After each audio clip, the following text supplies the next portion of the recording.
जय श्रीमन नारायण। ए पर जे टिप्पणी हम करे जा रहल बा रामा अनुजदास श्रीमान गट्टू वेणुगोपाल स्वामी जी के द्वारा दिहल गयल बा। अध्याय 9 राजविद्या राजगुहम योग श्लोक 27। यत्करोषि यदस्नासि यज्जुहोषि ददासि यत् यत्तपस्यसि कौन्तेय तत्कुरुष्व मदर्पणम्। ओम। गीताचार श्री कृष्ण परमात्मा अर्जुन समेत हमनी सबके राजविद्या राजगुहम योग सिखा रहल बानी। परमात्मा कहत बाड़न कि अर्जुन जौन भी संसारिक कार्य और नौकरी कर रहल बानी, आपन जीवन जिए खातिर जौन भी खा रहल बानी, जौन भी यज्ञ आ वैदिक बलिदान कर रहल बानी, जौन भी दान कर रहल बानी, जौन तपस्या कर रहल बानी, ऊ सब हमरा के अर्पित करी जा। सर्व श्री कृष्ण अर्पणम अस्तु कहे के प्रेम से हमरा के सब कुछ अर्पित करत रही। वही तरह श्री कृष्ण परमात्मा हमनी सब के आपन भक्त बने के कहल रहे बाड़े। श्री कृष्ण परमात्मा हमनी सब से कह रहल मानी कि हमनी के आपन सब संसारिक काम और वैदिक गतिविधियन के उनका समर्पित करी जा। श्री कृष्ण परमात्मा हमनी सब से कह रहल मानी कि हमनी के दैनिक गतिविधियन के उनका समर्पित करी जा। श्री कृष्ण परमात्मा हमनी सभे से कह रहल बाड़े कि हमनी के जौन भी गतिविधि विशेष अवसर पर्व आ कौनो मकसद से करीनी जा, उ सब उनका के समर्पित करी जा ताकि हमनी के इच्छा पूरा होखे। श्री कृष्ण परमात्मा खुद शाब्दिक रूप से सुझाव दे रहल बाड़े कि व्यक्ति जौन भी करेला ओकरा के प्रेम से चढ़ावल जाए। सर्व श्री कृष्ण अर्पणम अस्तु। आई श्री कृष्ण परमात्मा के सुझाव के याद करी हमनी के समझल जाए कि श्री कृष्ण परमात्मा खुद कह रहल बाड़े कि हमनी के जौन भी काम उनका के प्रेम से चढ़ावे के चाहिए। यही से बिना आपन बुद्धि के प्रयोग कहले और बिना श्री कृष्ण परमात्मा के सुझाव में हेर फेर कहले हमनी के सब कुछ श्री कृष्ण परमात्मा और श्रीमन नारायण के प्रेम से समर्पित करी जा। श्री कृष्ण परमात्मा श्रीमन नारायण के समर्पण करत घरी हमनी के श्री कृष्ण परमात्मा के वचन के श्लोक के रूप में जैसन वा वैसने दोहरावे के कोशिश करी जा। यत्करोषि यदस्नासि यज्जुहोषि ददासि यत् यत्तपस्यसि कौन्तेय तत्कुरुष्व मदर्पणम्। श्रीमन्नारायण करिष्ये वचनं तव। श्रीमद् भगवत गीता का पूरा सार श्री कृष्ण परमात्मा ने अध्याय 18वें के श्लोक 65 से 70 में 8 काम करे खातिर देले बाड़े। श्री कृष्ण कहले हम ओ लोगन से प्रेम करनी जो लोग इन 8 बातन के मान तारे।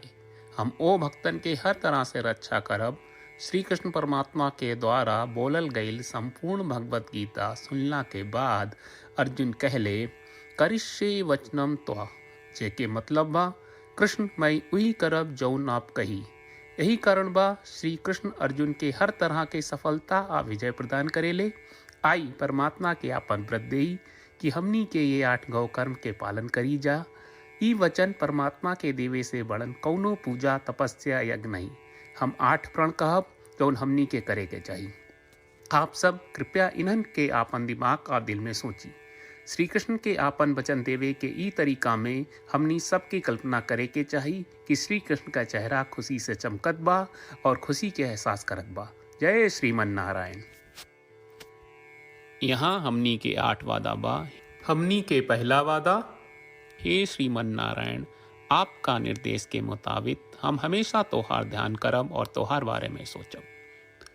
हमनी के दूसर वादा, हे श्रीमन नारायण आपका सलाह का अनुसार हम हमेशा आपका भक्त रहब।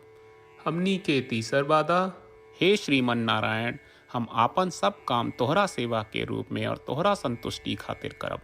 हमनी के चौथा वादा, हे श्रीमन नारायण जैस की आप माने के कहले रहलू, हमरा बहुत विश्वास बा कि हम आपके होई और हम हमेशा आपन दोनों हाथ जोड़ के आपके नमस्कार करब और आपकी पूजा करब। हमनी के 5वां वादा, हे श्रीमन्नारायण हमरा के तोरा बात माम एकम शरणम ब्रज 1866 याद कहले, जहाँ आप हमरा के आपन का अर्पित करे का कहा। श्रीमन्नारायण मैं हमेशा तोहरे शरण में रहा। हमनी के छठवां वादा।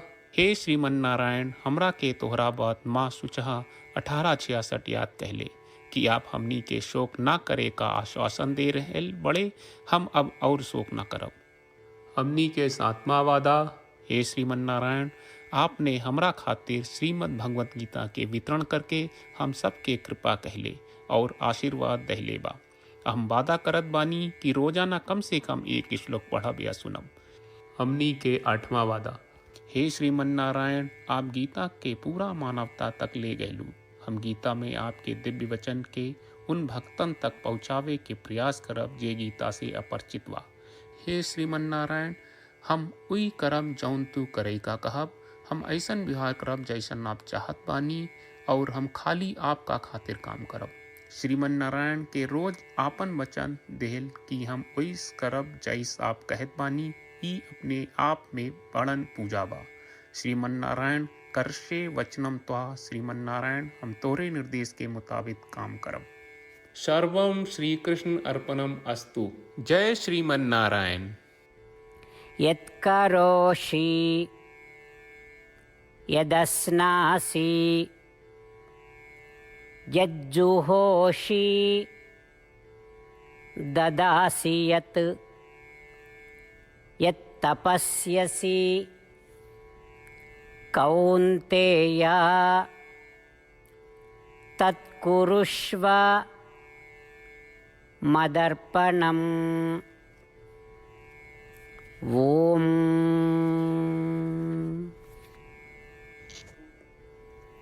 यत्करोषि यदस्नासि यज्जुहोषि ददासि यत् यत्तपस्यसि कौन्तेय तत्कुरुष्व मदर्पणम्।